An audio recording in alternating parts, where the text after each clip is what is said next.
இன்னைக்கு என்ன டாபிக் பார்க்க போறோம்னா, முக்கியமான 3 விஷயம் எனக்கு நடந்தது, நடந்துட்டு இருக்கிறது, நடக்க போகுதுன்னு வச்சுக்கோங்களேன். 1 ஹேர் ஃபால், செகண்ட் டேண்ட்ரஃப் பத்தி பார்க்க போறோம். 3 அலோபேஷியா. இந்த 3மே என் வாழ்க்கையில் நடந்திருக்கு. 3க்குமே அடி வாங்கியிருக்கேன். சரியும் பண்ணியிருக்கேன் ஒரு அளவுக்கு. கண்ட்ரோல்டாக இருக்கு இப்போ. ஓகேங்களா? எப்படி வந்துச்சு? நான் என்ன பண்ணேன்? இப்போ என்ன நிலைமையில் இருக்கு? இதுக்கப்புறம் என்ன கண்டினியூ பண்ண போகிறேன்? இந்த 3 பற்றி தான் பேச போகிறேன். ஓகேங்களா? ஸோ இதெல்லாம் பற்றி பேசணும்னா ஃபஸ்ட்டு நான் 12th படிக்கிறதுல ஆரம்பிக்கணும். அதுக்கு நீ உடனே நினச்சிக்காதீங்க, ஐயோ 12th வரைக்கும் போயிட்டான், முடிக்கிறதுக்கு 10 நிமிஷம் ஆகும்ன்ட்டு. தெரியாது. முடிஞ்ச வரைக்கும் ஒரு 2-3 நிமிஷத்தில் ஸ்டோரியை சொல்ல ட்ரை பண்ணுறேன். ஸோ என்னாச்சுன்னா, நான் 12th படிக்கும்போது என் முடியோட லென்த்து இவ்வளோ தான் இருக்கும். சரிங்களா? அதுக்கு மேலே 1 சென்டிமீட்டர் போனால் கூட எங்கள் வீட்டில் இருக்க எல்லாத்துக்குமே குஷி வந்துடும். பைக் எடுப்பாங்க, என்னை கொண்டு போய் முடி வெட்டுற கடையில் விடுவாங்க, முடியை வெட்டி விட்டுருவாங்க, கூட்டு வந்து இறக்கிடுவாங்க. திருப்பி இந்த லெவலுக்கு வந்துடும். இதுதான் என்னோட ஸ்டாண்டர்டு தலைமுடியோட லென்த்து எப்போது ஸ்கூல் படிக்கும் போது. ஓகேங்களா? அப்போ என்னோட ரொட்டீன் எப்படி இருக்குன்னா, யூஸ்வலாக காலையில் எழுந்திருப்பேன், குளிச்சு முடிக்கும் போது கடைசியாக ஒரு மக்கு மட்டும் எடுத்து தலைக்கு தண்ணி ஊற்றிக்குவேன். ஊற்றி முடிச்சுட்டு தொடச்சிட்டு வெளியே வந்துட்டு உடனே ஈரத்தோடயே இருக்கும்ல, எவ்வளோ தொடச்சாலுமே உங்களுக்கு ஃபுல்லாலாம் ட்ரை ஆகாது முடி. கொஞ்சம் ஈரமாக இருக்கும் போதே தேங்காய் எடுத்து தலைக்கு தேய்ச்சிடுவேன். அதே தலையோடு தான் ஸ்கூலுக்கு போவேன். இதுதான் என் ரொட்டீனாக இருந்துச்சு. கிட்டத்தட்ட ஒரு 8th-லேருந்து 12th வரைக்கும் இதான் என் ரொட்டீன் தலைமுடிக்கு. அப்போ என் முடி எப்படி இருக்கும்னா, லென்த் இவ்வளோ தான் இருக்கும், முடியோட டென்சிட்டி காடு மாதிரி இருக்கும், நல்லா அடர்த்தியாக இருக்கும். ஓகேங்களா? ஸோ இந்த 12th போர்டு எக்ஸாம் ஒரு 2 மாதத்துக்கு முன்னாடி முடிவெடுத்தாங்க என்னென்னா, ஒருவேளை நான் ஐஐடியோ என்ஐடியோ ஜெய் மெயின்ஸ் எழுதி கிளியர் பண்ணி இல்லை அட்வான்ஸ் எழுதி கிளியர் பண்ணி போயிட்டேன்னா நான் மொட்டை போடணுன்ட்டு. சரிங்களா? ஸோ 2 மாதத்துக்கு முன்னாடியே முடிவெட்டுற கடைக்கு போயிட்டு ஒட்டை வெட்டிட்டோம். ஏன்னா எக்ஸாம் படிக்கணும், அதோட ஸ்ட்ரெஸ்ஸு, நடுவில் போகவும் முடியாது முடிவெட்டுறதுக்கு. ஸோ இவ்வளோ தூரத்துக்கு வரைக்கும் வெட்டிட்டோம், வந்தாச்சு, வீட்டுக்கு வந்தாச்சு. அப்போ 2 மாதம் ஃபுல்லாக படித்து போர்டு எக்ஸாம் கிளியர் பண்ணியாச்சு, ஜெய் மெயின்ஸும் கிளியர் பண்ணியாச்சு, என்ஐடி கிடச்சிருச்சு. இப்போ இவங்க என்ன பண்ணியிருக்கணும், கிடச்ச உடனே 1 மாதத்துலேயே போய் மொட்டையை போட்டிருந்தாங்கன்னா கொஞ்சமாச்சு கௌரவமாக இருந்திருக்கும். இவங்க என்ன பண்ணாங்க, டைம் சரியில்லை, டேட்டு சரியில்லை, அங்கே அது போட்டிருக்கோம், இங்கே இது போட்டிருக்கோன்னு சொல்லிட்டு கரெக்டாக ஒரு 6 மாதம் வெயிட் பண்ண வச்சுட்டாங்க. 6 மாதத்தில் என் முடி காடு மாதிரி வளர்ந்துருச்சு. எப்படி இருக்கும்னா, நான் ஸ்கூல் படிக்கும்போது ரொம்ப ஒல்லியாக இருப்பேன். இப்போ நான் இருக்கேன்ல, இதில் விட பாதி தான் இருப்பேன். சரிங்களா? அப்போது அவ்வளோ முடி எப்படி இருக்குன்னா, இந்த மாப்பு இருக்குல்ல, இந்த வீடெல்லாம் க்ளீன் பண்ணுவாங்களே, அந்த மாப்பை இப்படி திருப்பி வச்சிங்கன்னா ஒரு முடி ஒல்லியாக ஒரு ஃபிகர் அந்த மாதிரி தான் நான் இருப்பேன். சரிங்களா? குச்சி மாதிரி இருக்கும், என் மண்டையில் மட்டும் முடி அவ்வளோ இருக்கும். 6 மாதம் முடியும் போது எனக்கு செமஸ்டர் ஹாலிடேஸ் வந்துச்சு. வீட்டுக்கு போனேன். கையோடு என்னை கூப்பிட்டு போயிட்டு குலதெய்வ கோயிலில் வச்சு மொட்டையை போட்டாங்க. அப்போ என் மண்டை பார்க்க பளபளன்னு இருந்துச்சு. தலையில் ஒரு டேண்ட்ரஃப் ஒன்றும் இல்லை, ரொம்ப க்ளீனு, சூப்பராக இருந்துச்சுன்னு வச்சுக்கோங்களேன். சூப்பராக இருந்துச்சுன்னா அப்படி கிடையாது. அப்படியே நெக்ஸ்ட்டு காலேஜ் ஆரம்பிச்சோன்னா காலேஜுக்கு வந்துட்டோமா. அங்கே என்னென்னா, நாங்களாம் தலகாணி கவரை அவ்வளோ சீக்கிரம் துவைக்க மாட்டோம். ஒரு தலகாணி ஒருத்தன் யூஸும் பண்ண மாட்டான். கண்ணா பின்னான்ட்டு அவன் இங்கே படிக்கிறது, நம்ம அங்கே போகிறதுன்னு சொல்லிட்டு இருக்குமே தவிர நமக்குன்னு ஒன்று இருக்காது. ஒன்று இருந்துச்சுன்னா இருக்காது, எங்கே இருந்துச்சுன்னா. அதனால் எனக்கு கொஞ்சம் கொஞ்சமாக டேண்ட்ரஃப் டெவலப் ஆக ஆரம்பிச்சிது. தலையில் முடியும் வளர்ந்துச்சு, டேண்ட்ரஃபும் வளர்ந்துச்சு. 3rd இயர் டைமில், 3rd இயர் 4th இயர் டைமில் என் முடியிலன்ட்டு துகள்கள் மாதிரி உழுக ஆரம்பிச்சு. ஓகேங்களா? இந்த வெள்ளையாக இப்போ இப்படின்னு நான் தலையை தோட்டினேன்னா துகள்கள் உழுகும். அதுதான் ஸ்டார்டிங் ஸ்டேஜ் ஆஃப் டேண்ட்ரஃப். ஓகேங்களா? டேண்ட்ரஃபே இல்லாமல் இருந்தது, ஸ்டார்டிங் ஸ்டேஜ் ஆஃப் டேண்ட்ரஃப் வந்துச்சு. நான் கேர் பண்ணிக்கல. இன்னொன்று சம்டைம்ஸ் எனக்கு ஆயிலும் பில்டப் ஆகும் தலையில். சரி, நான் அதுதான் ஓகே, ஆயில் பில்டப் தான் ஆகுன்னு நினச்சா அதையும் விட்டுட்டேன். ஆயில் பில்டப் இருந்துச்சு, துகள்கள் இருந்துச்சு, பெருசாக கண்டிக்கலை. 2020 டைமு காலேஜ் முடியுது.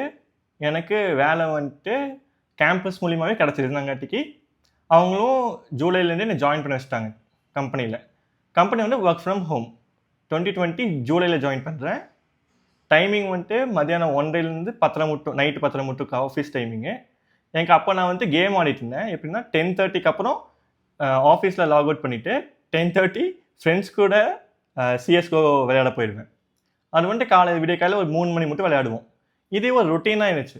ஆஃபீஸு, அப்புறம் கேமிங்கு, அப்புறம் நடுவில் தூங்குறது, சாப்பிட்றது, இதெல்லாம்.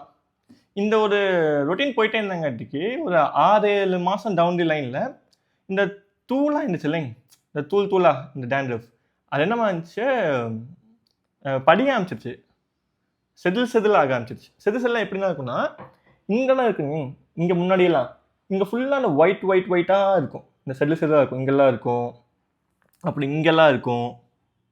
சரிங்களா? இப்படி வந்துச்சு. இந்த ஸ்டேஜ்லேயுமே நான் பெருசாக கேர் பண்ணாமல் ஓகே தலை குளிச்சா போகிறோம், ஷாம்பு போட்டால் போதும்னு சொல்லிட்டு டெய்லி பண்ண ஆரம்பிச்சுங்காட்டிக்கு போக போக போக இந்த இடம் இருக்குது பார்த்தீங்களா, இந்த இடத்துல டேண்ட்ரஃப் ஆரம்பிச்சு.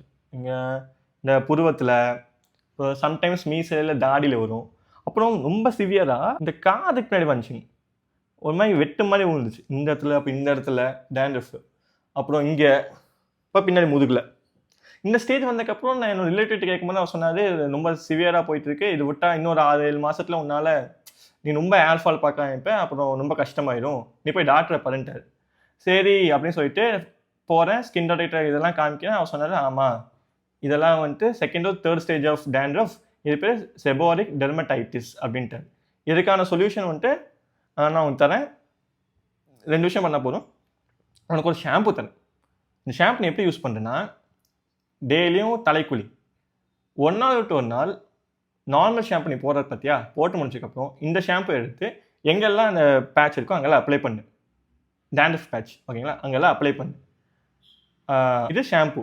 செகண்ட் ஆயின்மெண்ட் வந்துட்டு இங்கெல்லாம் இன்ஃப்ளமேஷன் இன்ஸ்பிரிங்களா, இந்த காதுக்கு பின்னாடி, இங்கே முதுகு பின்னாடிலாம் அங்கெல்லாம் இன்ஃப்ளமேஷனுக்கு ஒரு ஆயின்மெண்ட் தந்தார். இந்த ஆயின்மெண்ட் போட்டால் எனக்கு அந்த இன்ஃப்ளமேஷன்லாம் கம்மியாச்சு அப்படின்னு சொன்னாலே, ஃபஸ்ட்டு 2 நாளைக்கு ஒரு டைம் இந்த ஷாம்பு யூஸ் பண்ணு, உனக்கு டேண்ட்ரஃப் கம்மியாகிற மாதிரி இருக்கா, அப்புறம் ஃப்ரீக்குவன்சியை கம்மி பண்ணிடு.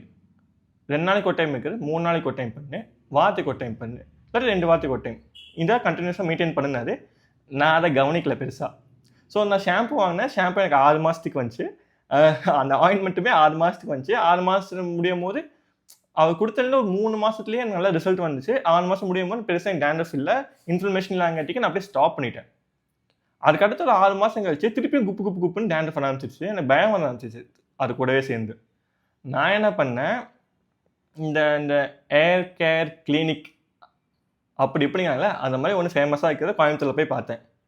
அவனுங்க என்ன சொன்னானுங்க, ஹைடெக்காக ரிசப்ஷனில் ஒரு ஆள் உள்ளது, 4 டாக்டரு, 4-5 ஒர்க்கர்ஸ் அப்படி இப்படின்னு வச்சு உள்ளே போனோடனே சிக்னு உள்ளே போய் உட்கார வச்சுட்டு இந்த இடத்துல ஒரு பேட்ச் எடுத்துகிட்டு ஜூம் பண்ணி பார்த்துட்டு ஒரு ஃபோட்டோ எடுத்துகிட்டு என்னென்னமோ பண்ணாங்க. பண்ணிவிட்டு ஒரு ஸ்டாட்டிஸ்டிக் ரிப்போர்ட் கொண்டு வந்தாங்க நம்மக்கிட்டேயே.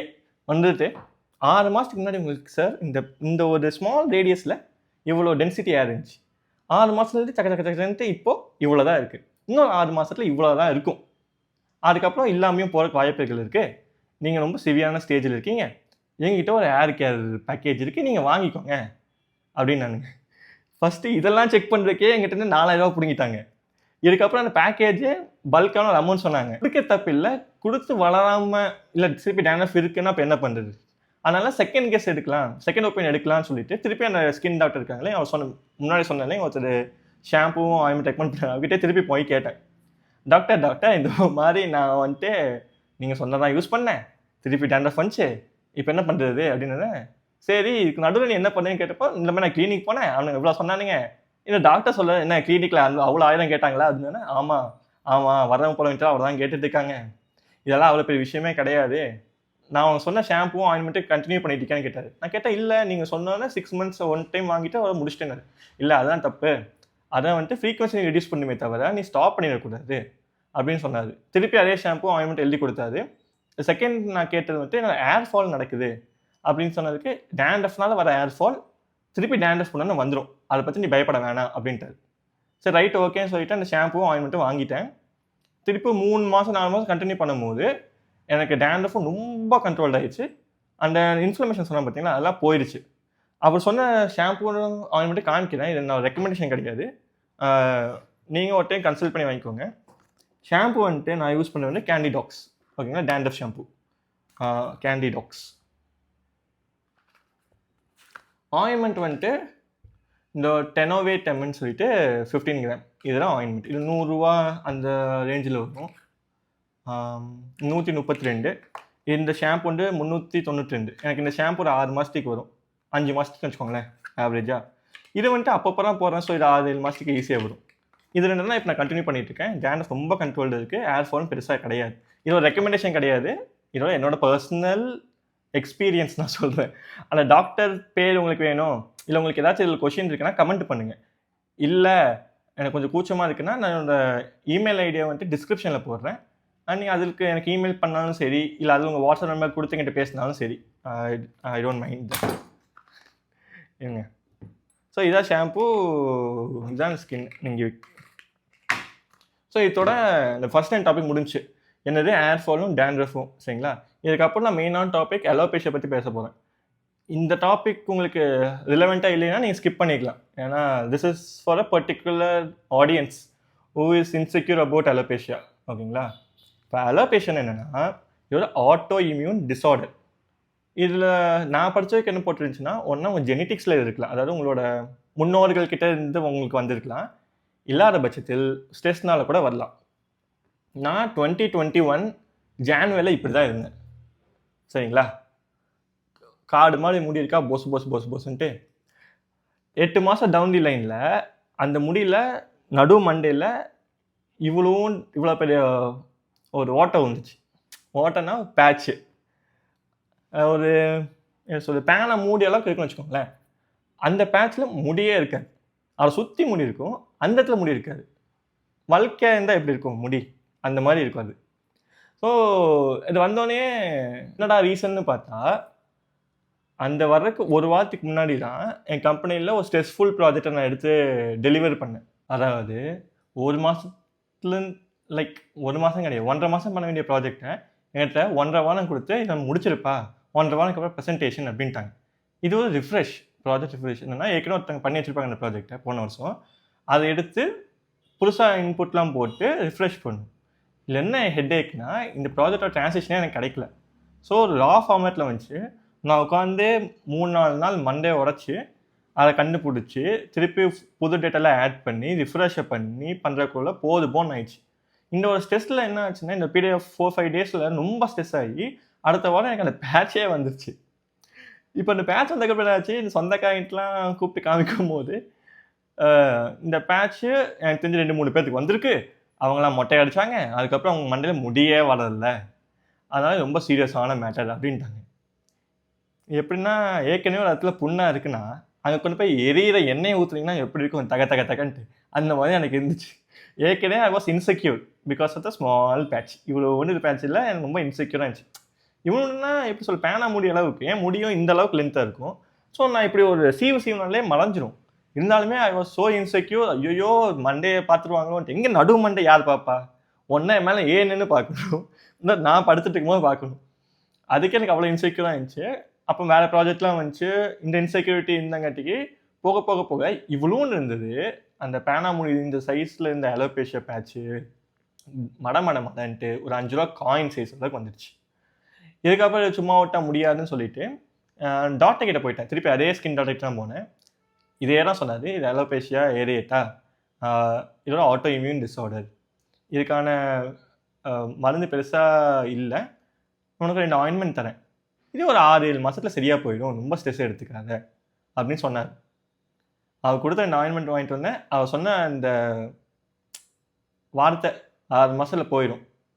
ஏன்னா முன்னாடியே எனக்கு வந்து டேண்ட்ரஃபும் அவர் தான் க்யூர் பண்ணார், எனக்கு முன்னாடி ஒரு ஸ்கின் டிசீஸ் இருந்துச்சு, அதான் அவர் தான் சரி பண்ணார். So I was believing him. 6 மாதம் பேச ஸ்ட்ரெஸ் எடுத்துக்கல. டெய்லி ஆனால் ஃபோட்டோ எடுப்பேன், இப்படி கையை வச்சு டிப்புக்குன்னு எடுத்துக்கிட்டே இருப்பேன், க்ரோத் ஆயிடுச்சான்ட்டு. 6 மாதத்துங்கிறப்போ கொஞ்சம் கொஞ்சமாக அந்த எப்படி இருக்குன்னா, ரொம்ப முழுக்கின இந்த இடத்துல கொஞ்சம் கொஞ்சமாக முடி வர ஆரம்பிச்சிது. ஒரு 8 மந்த் 10 மந்த் டவுன் தி லைனில் ஓரளவுக்கு நல்லா டென்ஸாக முடி அங்கே வர ஆரம்பிச்சிது. அப்புறம் ஒரு வருஷத்தில் அது காணாமல் போயிடுச்சுன்னு வச்சுக்கோங்களேன். இது ஏன் நான் சொல்கிறேன்னா, எனக்கு அது வந்துச்சு, நான் அதை எக்ஸ்பீரியன்ஸ் பண்ணேன், எமோஷ்னல் ரோலர் கோஸ்டரில் போனேன். அதனால் அப்போ நான் வீடியோ பார்க்கும்போது நிறைய பேர் அதை பற்றி எக்ஸ்பிளைனும் பண்ணல. ஸோ இந்த மாதிரி உங்களுக்கு அலோபேஷியா ஏரியேட்டா இருக்குன்னா கவலைப்படாதீங்க, ஒரு வருஷத்தில் சரியாக போயிடும். ஒரு டாக்டர்கிட்ட கன்சல்ட் பண்ணிக்கோங்க. மற்றபடி சொல்கிறதுக்கு இல்லை ஒன்றும் இல்லை. டென்ஷன் ஆகாமல் இருங்க வாழ்க்கையில். ஸோ அதுக்கப்புறம் ப்ராஜெக்ட்டும் முடிஞ்சு அலோபேஷியாவும் போயிடுச்சு, ஸ்ட்ரெஸ்ஸும் கம்மியாயிடுச்சு. இதுதான் அலோபேஷியா பற்றிய ஸ்டோரி. சாரி ரொம்ப லென்த்தாக போய்க்குன்னு நினைக்கிறேன் வீடியோ. எனக்கு தெரியல, எனக்கு வீடியோ எடுக்கிறது தெரியல, கட் பண்ணுறது எப்படின்னு தெரியல, கொஞ்சம் கொஞ்சமாக கற்றுட்ருக்கேன், போக பார்த்துக்கலாம். இதோட இந்த வீடியோ முடிவடைகிறது. ஒரு வேளை உங்களுக்கு இது பிடிச்சிருக்கு அப்படின்னா தம்ஸ் அப் கொடுங்க, பிடிக்கலைன்னா தம்ஸ் டவுன் கொடுங்க, உங்கள் இஷ்டம். கமெண்ட்டு வீடியோ ஏதாச்சும் இம்ப்ரூவ்மெண்ட் பண்ணணுன்னா கமெண்ட் பண்ணுங்கள். இல்லை உங்களுக்கு ஏதாச்சும் ஒரு வீடியோ பற்றி வேணும், காலேஜ் லைஃப் இல்லை கம்பெனி லைஃப், ஜென்ரல் ஸ்ட்ரெஸ் எதை பற்றியாச்சும் உங்களுக்கு கேட்கணும், டவுட் இருக்குன்னா எங்கிட்ட கொடுங்க. எங்கிட்ட அதை பற்றி ஆன்சர்ஸ்னால் உங்களுக்கு நான் சொல்கிறேன். இதெல்லாம் புது மைக் எப்படி குவாலிட்டி இருக்குன்ட்டு ஒருத்தங்க 2 பேர் கமெண்ட் பண்ணுங்க, அதாச்சும் நான் தெரிஞ்சுக்கிறேன். சரிங்களா? அத்துடன் இந்த வீடியோவை நான் கத்தம் பண்ணிக்கிறேன். பாய்.